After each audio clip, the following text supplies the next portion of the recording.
আসসালামু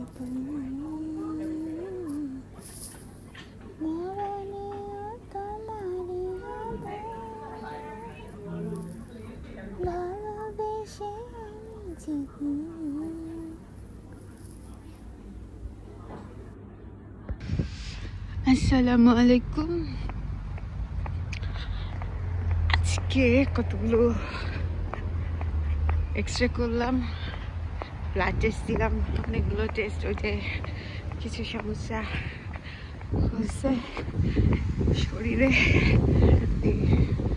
সেজন্য। আর এমনিতে লাস্ট কবে আমি ডাক্তারের কাছে গেছি আমার আসলে মনে নেই। কয়েক বছর হয়েছে মনে হয়। তো ওইগুলো মানে কখনো চেক আপ টেক আপ করি নেই। তো বয়স হয়েছে, তাই না? আস্তে আস্তে বয়স হয়েও গেছে, অনেক বয়সী হয়েছে। সুন্দর লাগতেছে এগুলো। হাতে একটা ব্যাগ আছে, এই জন্য আর ক্লোজ আপ করে দেখাতে পারতেছি না। তো অনেকদিন যায় না, এমনিতেও একটু চেক আপ করে নেওয়া ভালো মাঝে সাঝে। নিজের সাথেও নিজেকে বোঝা যায় যে আসলে কি হচ্ছে না হচ্ছে শরীরে। সেজন্য মেয়েটা হাঁটতেছিল, সেজন্য জগিং করতেছিল, ওই জন্য ওর দিকে আর ভিডিওটা করলাম না।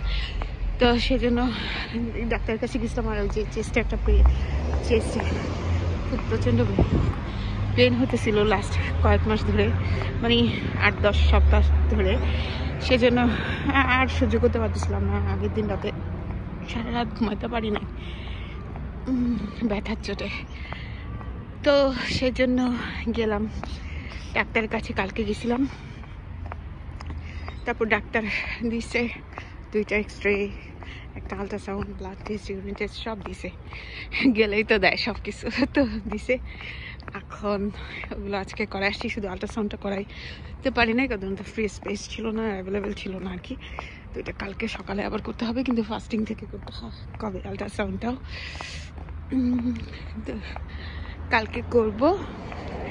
এখন বাসে উঠি নাই, হেঁটে হেঁটে বাসায় চলে যাচ্ছি। যেখান থেকে করছি সেখান থেকে মাঝখানে নেমে একটুখানি পরোটা কিনছি।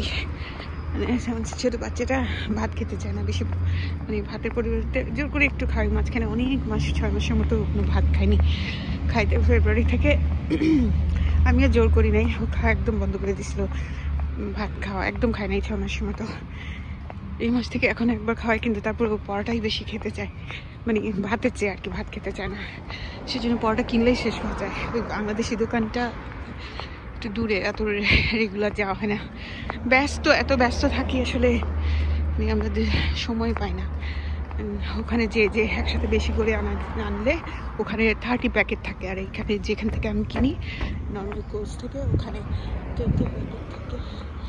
তো এর জন্য তাড়াতাড়ি শেষ হয়ে যায়। তো এখন বাসায় যাচ্ছি। আগের ভিডিও ছিল ওই যে ওই প্যাথোলজি সেন্টার, মানে ওইটা প্যাথোলজি না, সরি, ইমেজিং সেন্টার, ওখান থেকে। তারপরে একটুখানি ওই গ্রোসারি কলসে গেছিলাম, পরোটা কিনছি, আবার শেষ হয়ে গেছিলো। আমি আবার গুঁড়া দুধের চা খাই, গুঁড়া দুধের চা ছাড়া আমার খেতে ভালো লাগে না। গুঁড়া দুধ এক ফোঁটাও না, এইসব শেষ হয়ে গেছে। ইউজুয়ালি শেষ হওয়ার আগে আমি কিনি। তো এই 3টা জিনিস কিনে, যেখানে এগুলা কিনে এখন বাসায় ফিরতেছি। খাওয়া বেশি খাই না, আজকে ফাস্টিং থেকে যেতে হয়েছে, কারণ হচ্ছে বাচ্চাগুলোকে স্কুলে নামায় আমি চলে গেছিলাম, ফাস্টিং থেকে যেতে হয়েছে।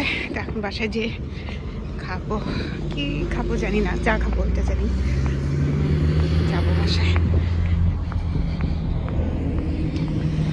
কত যে কাজ থাকে, কাজের কোনো শেষ নেই। বাচ্চাগুলোর জন্য অনেক অনেক জরুরি কাজ, ওদের নিজের জন্য অনেক জরুরি কাজ কমপ্লিট করা হয় না। নিজেকে আরও বেশি সময় দিয়ে যদি অন্যভাবে তৈরি করতাম বা এনগেজ করতাম অন্যভাবে, তাহলে মনটা অনেক বেশি ভালো থাকতো। নিজে সেটা হয় না, মাঝখানে সব কিছু এলোমেলো হয়ে যায়। এটা কি গাছ জানি, হলুদ, খুব সুন্দর ফুল ফুটছে। আজকে আবার গরম নাই, ঠান্ডা নেই, সরি ঠান্ডা নেই, গরম, মানে ভালোই, গরম না, সুন্দর একটা ওয়েদার। সানি অগস্ট এবার খুব ভালো যাচ্ছে, অগস্ট খুবই সুন্দর ওয়েদার। তো এখন আর কথা বলবো না, বাসা প্রায় চলে আসছি। বাসায় ঢুকে যাই, ঢুকে চটপট করে, ছোটো বাচ্চাটা আজকে স্কুলে যায় নাই, পাঠায় নাই, কারণ হচ্ছে ওর জ্বর আসছে কালকে রাতেবেলা, হঠাৎ করে হালকা একটু জ্বর আসছে। কালকে স্কুলে গেছিলো, স্কুলে মোস্ট প্রবাবলি স্কুলে অনেকটা সময় ও বাইরে ছিল, তো কি অ্যাক্টিভিটি টিটি করাইছে, সেজন্য আজকে হালকা জ্বর চলে আসছে। আমি সকালবেলা প্যানাডল খাওয়াই দিছিলাম।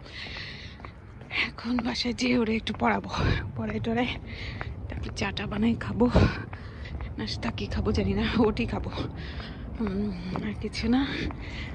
যাই তাহলে বাসায় ঢুকি। এই বাসাটা একজন মহিলা থাকে, একা থাকে মনে হয়, ওনার সাথে আমি কাউকে দেখি নাই। বড় বাসাটা নাকি, এখন রাখলাম, পরে যদি আবার ভিডিও করি আবার কথা হবে।